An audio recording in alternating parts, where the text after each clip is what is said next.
ప్రతి పార్లమెంట్ నియోజకవర్గానికి ఒక మెడికల్ కాలేజీ ఉండాలనే లక్ష్యంతో గత వైసీపీ ప్రభుత్వం పనిచేసిందని పెదకూరపాడు మాజీ ఎమ్మెల్యే నంబూరు శంకర్రావు తెలిపారు. రాష్ట్రంలో వైద్య విద్యను పెంచడంతో పాటు పేదలకు సూపర్ స్పెషాలిటీ వైద్యాన్ని చేరువ చేయాలనే సంకల్పంతో 17 కొత్త ప్రభుత్వ మెడికల్ కాలేజీలను ఏర్పాటు చేశామన్నారు. అయితే ప్రస్తుత కూటమి ప్రభుత్వం నిర్వహణ భారం పేరుతో ఈ కొత్త కాలేజీలను పీపీపీ పద్ధతిలో నడపాలని యోచిస్తోందని విమర్శించారు. ఇదే జరిగితే పేద ప్రజలు ఉచిత వైద్య అవకాశాలను కోల్పోతారని ఆవేదన వ్యక్తం చేశారు. మెడికల్ కాలేజీల ప్రైవేటీకరణ నిర్ణయాన్ని వ్యతిరేకిస్తూ పెదకూరపాడు నియోజకవర్గంలోని అన్ని గ్రామాల నుండి ప్రజలు స్వచ్ఛందంగా సంతకాలు చేశారు. ఈ సంతకాల ప్రతులను క్రోసూరు కార్యాలయం నుండి జిల్లా కేంద్రానికి పంపించారు. ప్రభుత్వమే స్వయంగా ఈ కాలేజీలను నిర్వహించి పేదలకు ఉచిత వైద్యాన్ని కొనసాగించాలని ఆయన డిమాండ్ చేశారు.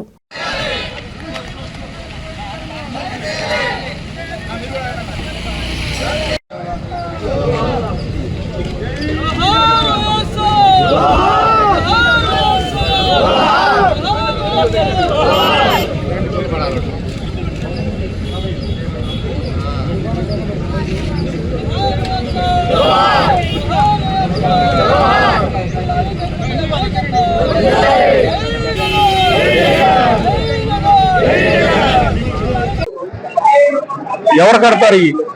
దాదాపు ఒక 50 ఎకరాలు 500 కోట్ల ఆస్తి ఒక ప్రైవేటు సంస్థకు అప్పచెప్పి దీంట్లో 857 జీవుల ద్వారా దాంట్లో పనిచేసే సిబ్బందికి, డాక్టర్స్ కి అందరికీ కూడా గవర్నమెంట్ జీతాలు కట్టాలి. గవర్నమెంట్ జీతాలు కడతా ప్రైవేట్ వాళ్ళకి ఇవ్వటం ఏంటో మరి ఇంతవరకు ఎవరికి అర్థం కాని విషయం. ఒక హాస్పిటల్ అది మెడికల్ కాలేజీ 500 కోట్ల రూపాయలు అయితే ఆ ప్రాంతం ప్రజలు ఉచితంగా వైద్యం చేయించుకోవడానికి అవకాశం ఉంది. పేదవాడు ఏదైనా అకస్మాత్తుగా ఒక హాస్పిటల్కి వెళ్తే 4 లక్షలు 5 లక్షలు అయితే అది ఎక్కడి నుంచి తీసుకొస్తాడు అనే ఉద్దేశంతో జగన్మోహన్ రెడ్డి గారు ఒక మంచి ఉద్దేశంతో ఈ ప్రభుత్వ హాస్పిటల్స్ మండలానికి ఒకటి, జిల్లాకి మెడికల్ కాలేజీ ఇలాగా తీసుకురావడం జరిగింది.